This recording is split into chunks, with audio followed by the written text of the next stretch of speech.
Convidado.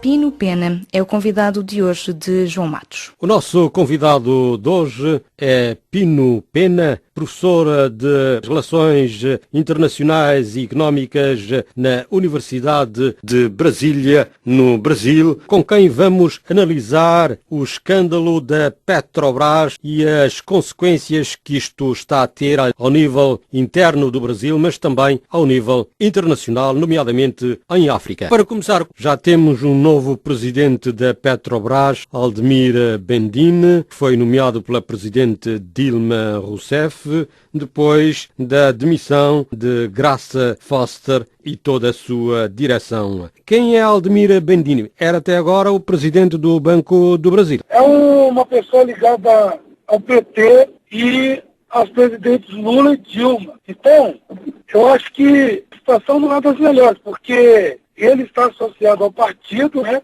e ao governo. A questão da credibilidade desse na presidência, eu acredito que logo será questionado. O governo está encontrando dificuldades para conseguir indicar uma nova diretoria. Então, para resolver um problema criado pelo partido na Petrobras, um homem do partido, eu acho que isso não vai ser muito bem visto pelo mercado. Por ele estar precisamente ligado ao PT, é por isso é que Dilma Rousseff guardou o segredo até ao fim. Exatamente, porque eu acho que, na verdade, não conseguiu um outro nome de acordo com seus interesses. Isto quer dizer que com a nomeação deste novo presidente da Petrobras, já é um ato consumado, a demissão apresentada ontem por Graça Foster e a sua administração. Demitiu ontem, assim como a maior parte da diretoria da Petrobras. Só um diretor não assinou a carta de renúncia. A situação da Petrobras é tão grave que muitos executivos brasileiros relutam em assumir cargos de direção nessa conjuntura de crise profunda. Como é que enquadraria de todo este escândalo na Petrobras? É um dos maiores escândalos da história do Brasil. Sobretudo o governo do Partido dos Trabalhadores, desde a ascensão do presidente Lula, lotearam a Petrobras e extorquiram dinheiro da empresa a um nível nunca antes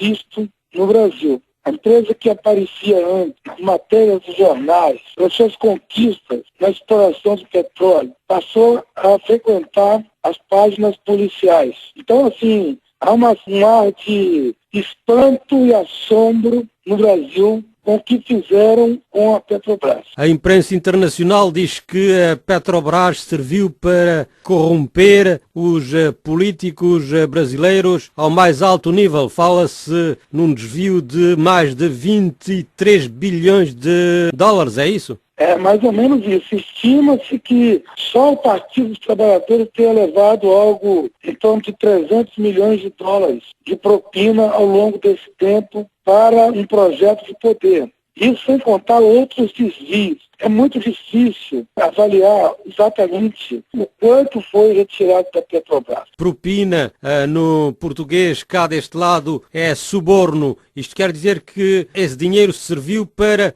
subornar os políticos, para comprar os políticos? Exatamente. E mais, sobretudo, para que o Partido dos Trabalhadores tivesse dinheiro, assim como seus aliados, né? Porque, na verdade, não foi só o Partido dos Trabalhadores, mas também a coligação de partidos que apoiavam o governo do PT, para que eles pudessem ter dinheiro para as campanhas políticas e para também subornar políticos para apoiar o governo.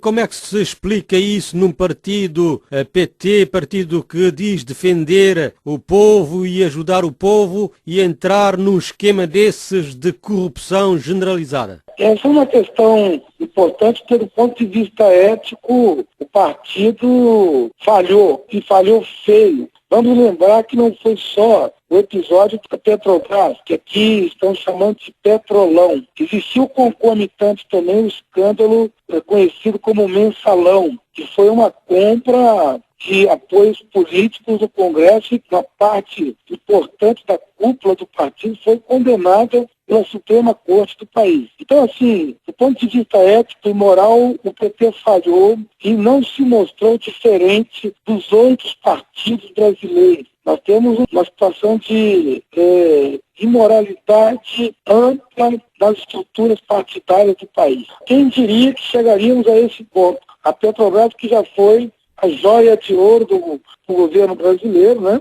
Agora as pessoas têm certa relutância em assumir porque não sabem exatamente o que vão encontrar. A queda de Graça Foster, que era uma próxima da presidente Dilma Rousseff, pode provocar também uma crise política no governo, mesmo uma queda no governo de Dilma Rousseff? Graça Foster em si não é o problema. O problema é o que está surgindo aí com as denúncias, com as delações premiadas na justiça. Cada vez mais próximo do núcleo do poder, um escândalo envolvendo a Petrobras.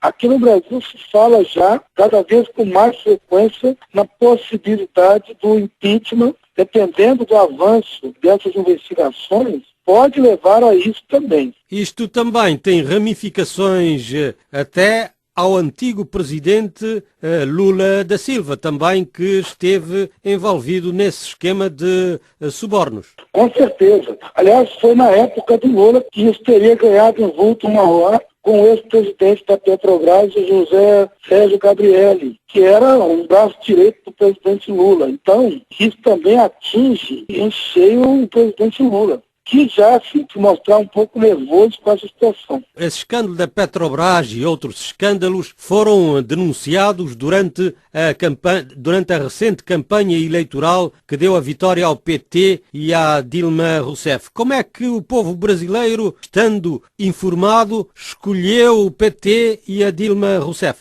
Bom, aí tem várias questões. Uma foi uma campanha política baseada na mentira e com forte marketing político, forte e poderoso marketing político com o discurso do medo.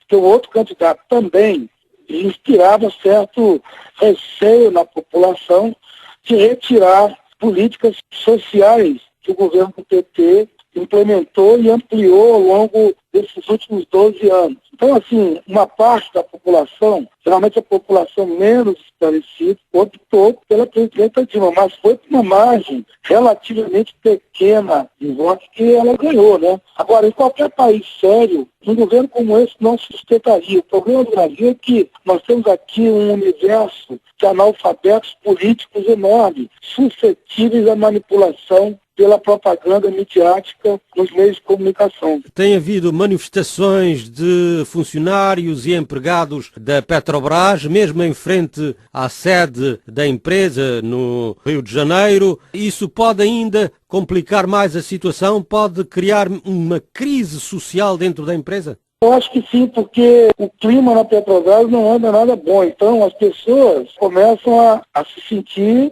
até certo ponto, intimidadas e com vergonha de serem funcionários da Petrobras e serem associados à empresa, né? Porque a imagem da empresa, ela está na lata do lixo. Vai ser difícil recuperar a imagem da empresa. À medida que essas manifestações forem aumentando, isso vai expondo cada vez mais também esse lado sombrio, né, do que fizeram com a Petrobras. Os investidores internacionais também estão de olho na Petrobras, estão a reagir muito negativamente. Sem dúvida, porque a empresa, além desses escândalos envolvendo corrupção, houve também uma série de estratégicos na aplicação de investimentos da Petrobras. Muito dinheiro foi jogado fora. Para você ter uma ideia, existiam 2 projetos de refinaria no Brasil, uma no estado do Maranhão e outra no estado do Ceará. No estado do Maranhão, R$1 bilhão chegou a ser investido e a empresa anunciou agora que abandonou o projeto. A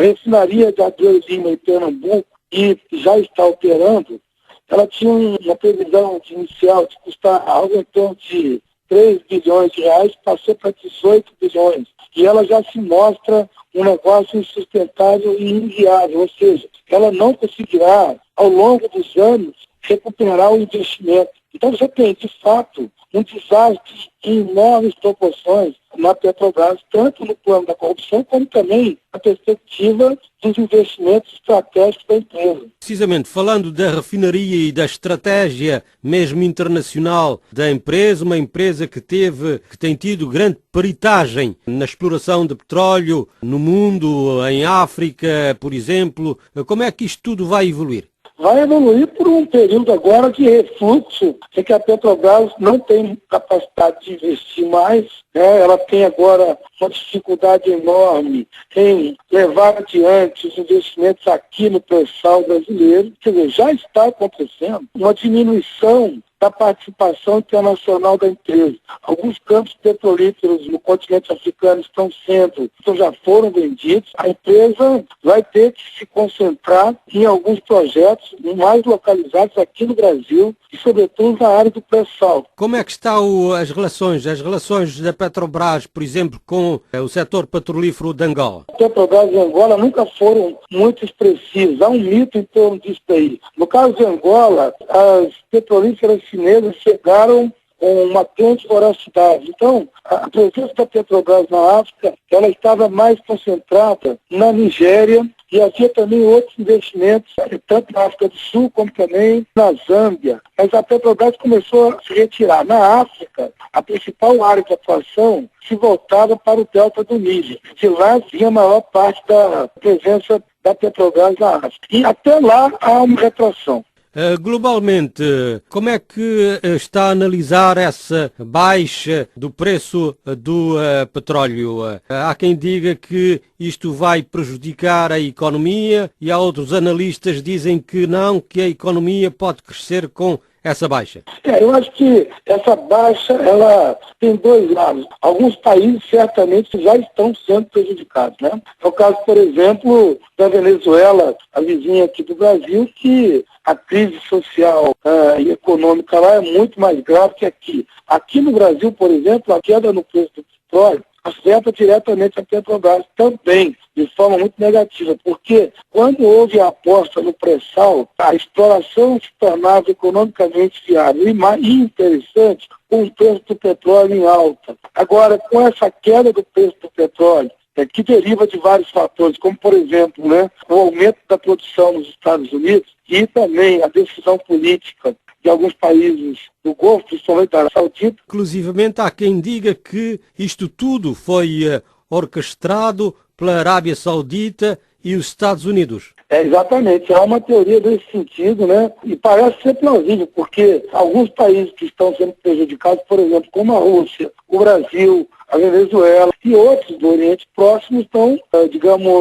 numa posição não muito boa com relação aos Estados Unidos, da política com os Estados Unidos. Agora, não há uma confirmação, que o fato é que nós temos um aumento da produção de petróleo em escala global. Então, isso também pode levar a uma diminuição do preço, É o que acontece, por exemplo, essa diminuição do preço está a prejudicar, por exemplo, vários países produtores africanos, como Angola. Como Angola, exatamente, a própria Nigéria, a Argélia, esses países africanos que, ainda mais esses países que são estados petrolíferos, que dependem muito da exportação do petróleo, eles são muito afetados por essa queda. E se esse fenômeno perdurar durante um tempo maior, quanto mais tempo durar, pior para esse país e também a recuperação lá na frente é mais demorada, Então, é uma conjuntura internacional que alguns são favorecidos e outros são prejudicados. Pino Pena, professor de Relações Internacionais e Económicas da Universidade de Brasília, no Brasil, era o nosso